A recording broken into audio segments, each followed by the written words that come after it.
Sabi po nga nila, ang ube ay tanim ng tamad. Kasi pag tinanim namin, hindi kagaya ng ibang pananim na binibisita.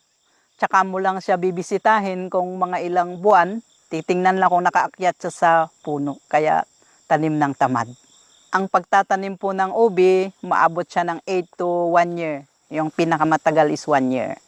Tsaka simple lang po yung pagtatanim namin ng ube. Kasi hinahanap namin yung magandang lugar sa ilalim ng punong kahoy para aakyat siya. Kinakat namin siya, tsaka hindi na kami naglalagay ng fertilizer. Kasi organic naman siya at maganda pa ang lupa dito sa Baguio Village.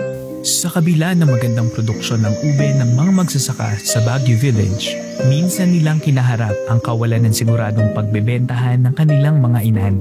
Ito ay natugunan ng pagbubukas ng pinto ng Quirino State University na siya namang nangangailangan ng raw materials para sa kanilang mga produkto.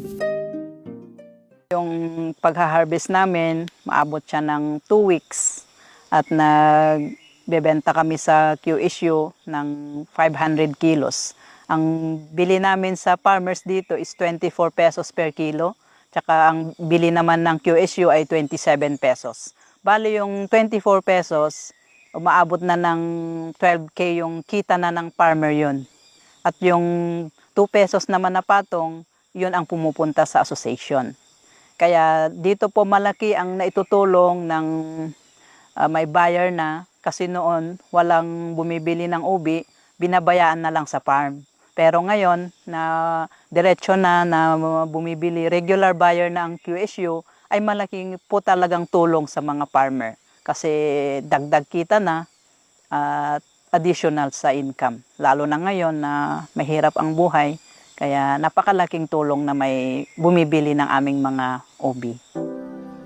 Sa pamamagitan ng Agricultural Competitiveness Enhancement Fund Research for Development Component Program ng Bureau of Agricultural Research, nabigyan ng pagkakataon ng Quirino State University na paunlarin hindi lamang ang struktura pati na rin ang kapasidad ng kanilang crop processing facility.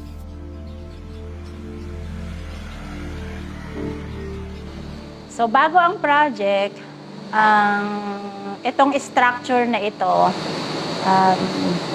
yung roofing niya, may kalakalawang na. Tapos may butas pa dyan. Tapos ang ceiling namin medyo nalalaglag na din.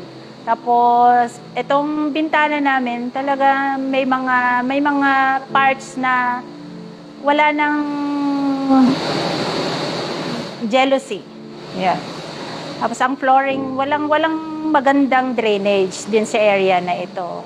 Tapos walang compartment, walang division, kaya ang tendency nagkakaroon ng cross-contamination. So ang mga produkto nga namin dito, may tinapay, may wine, so possibly, dahil walang compartments, walang partition, nagkakaroon ng cross-contamination. Pero after ng project, ito na, maganda na yung roofing, pinalitan talaga yung yero, pati itong ceiling napalitan na din, kaya maganda na din. Napinturahan, nag-iitsurang malinis na. Tapos itong mayroon na siyang PVC partitions para at least kahit may nagpa-process sa kabila, hindi siya nako-contaminate. Kasabay ng pagganda ng kanilang processing facility ay ang pagkakadevelop ng isang produkto na nagbigay daan para sa mas magandang kabuhayan hindi lamang sa mga ubi growers, bagkus pati na rin sa mga food processors.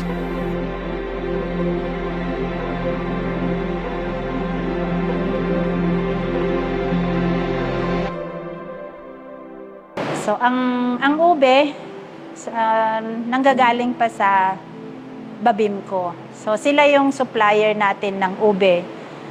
At dinadala dito sa processing crop processing, at tinitimbang, and then pag natimbang na, kaya nagkakaroon na ng bayaran. Then after that, huhugasan na yung ube.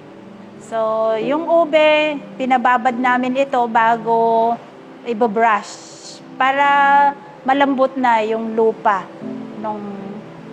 na nakakabit doon sa ube. Then, ibabrush ito, then second washing, and then magkakaroon pa tayo ng third washing. So, dito din natin ginagamit yung bubble washer natin sa final washing. Then, after washing, binoboil natin yung ube. So, mga 30 to 45 minutes nating pakukuluan. Depende sa laki ng ube na isinalang natin. But on the average, mga 30 to 45 minutes, luto na yon. After boiling, pupunta na siya sa peeling area. Dito na natin babalatan yung ube. Tatanggalin yung skin lang para hindi matanggal yung kulay ng ube. So, tatanggalin yung skin ng ube, and after that i-slice na natin para mas maging maliliit yung pieces ng ube na isasalang natin sa cabinet dryer. So, isasalang na natin sa cabinet dryer. Gumagamit kami ng plates. So, bawat plate ay meron siyang 500 grams para at least pantay-pantay yung dami ng ube na isasalang natin sa bawat tray ng dehydrator natin. Normally, ang ube, mababa lang ang recovery niya pag kinonvert natin ito into powder. So, with this equipment, medyo gumanda yung ating recovery. Compared sa sun drying, ang sun drying, pag hindi tuloy-tuloy ang araw, umulan, masisira na yung ating ube. So, doon sa dehydrator, tumatagal yan ng 4 to 5 hours bago madry. So, after drying, ikukuling natin, palalamigin natin for mga 15 minutes natin palalamigin, tapos saka natin ipupulverize. So, dito sa pulverizing, kailangan malinis yung equipment, sanitize, kasi para ma-avoid natin yung contamination. And then after pulverizing, ilalagay namin ulit, ikukul muna namin, palalamigin, bago ilalagay sa packaging material. Yung packaging material natin, kailangan nalagyan na siya ng label bago gamitin. Para hindi na tayo nagli-label pag may karga na, mas mahirap na yon. Then sealing, then after that, ilalagay na natin sa karton. So hanggang sa for market na yon.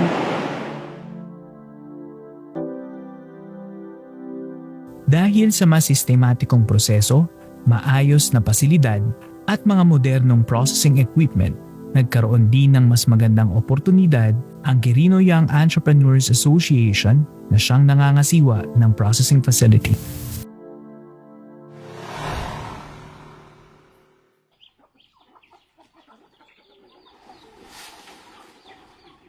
Ako po si Nor Agustin,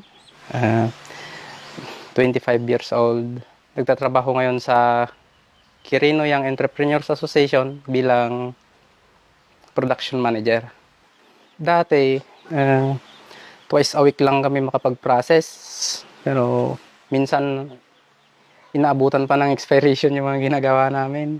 Saka, lalo na sa butterscotch, sir. Nung dumating yung project ng DA, 2022,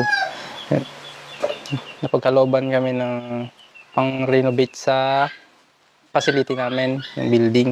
Tsaka nagdagan din yung machineries, yung, lalo na sa pang-baking, yung spiral mixer. Yun. Tsaka sa processing naman, sa crop processing, yung dehydrator, tsaka vacuum fryer. Yun ang pinaka-mahal na kan talaga. Tsaka mga pulverizer, tsaka yung packing machine. Bago dumating yung yung project ng DA, kaunti lang yung production namin. Pero nung timing na dumating na yung project ni DA. Napataas namin yung production namin, tsaka gumanda rin yung kalidad. At sakto naman may nakuha tayong buyer na galing Japan. Yung ubi powder, yun yung pinakaunang lumabas dito sa bansa. Produce ng Quirino Entrepreneurs Association. At saka ngayon, ilang beses na rin nakasali sa exhibit, 3 beses. Sa pagsali namin ng exhibit, nadadagdagan yung mga buyer namin. May mga nag-i-inquire, saka may mga bumibili sa amin na mga local lang, pero malakas din pa rin naman na bumili yung mga iba. Bilang empleyado sa Kuya, kumikita ako ng 500 sa isang araw. Tsaka, nagsimula ako doon, nasa 200 lang, konti lang, tsaka hindi rin stable yung pagpasok namin doon. Minsan nga, 2 araw lang ako pumapasok sa isang linggo. Yan. Ngayon naman, hanggang Lunes hanggang Biyernes, pati Sabado, nadadamay na rin, pumapasok kami. Ayun, kaya stable naman na yung kinikita. Pwede nang pangpamilya kung tutuusin. Dahil sa kinikita ko ngayon, nakapagpundar ulit ako ng isang motor. Ginagamit ko bilang service pupunta sa trabaho. Yung mga alaga ko, nakabili ako ng pangpakain. Tsaka nakapagpagawa ako ng kulungan nila. Bale, ang alaga ko dito sa amin, baboy, manok, tsaka pato. Pati na rin kalapati, yung mga palamunin ko dito sa bahay. Kaya, ngayon, nagpapasalamat ako sa DA, Department of Agriculture, tsaka pati na rin sa QSU at DA Bar. Kung hindi dahil sa DA, wala pa rin kaming magandang facility ngayon.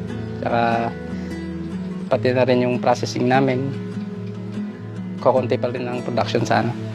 At nagpapasalamat ako dahil sa pondo na naibigay sa amin. Sa ating mga processors, lalo na yung mga estudyante, during their vacant time, meron silang pupuntahan para magtrabaho at kumita. So they are earning while studying. So hindi naman natin masasabi lahat ng mga estudyante ay may kakayahan na suportahan ng kanilang mga magulang. So with this facility, nandito sila para kumita habang nag-aaral. At dito naman sa ating mga processors, hindi naman lagi-lagi na merong naipaprocess na ibang produkto. So at least with this ubi powder, tuloy-tuloy yung trabaho ng ating mga processors. At ganun din ang DA na sumuporta sa amin sa production ng ube, fresh ube, by supporting our farmers. Dahil kung wala yung mga farmers na nagsusupply sa amin, wala din kaming pinaprocess dito ngayon.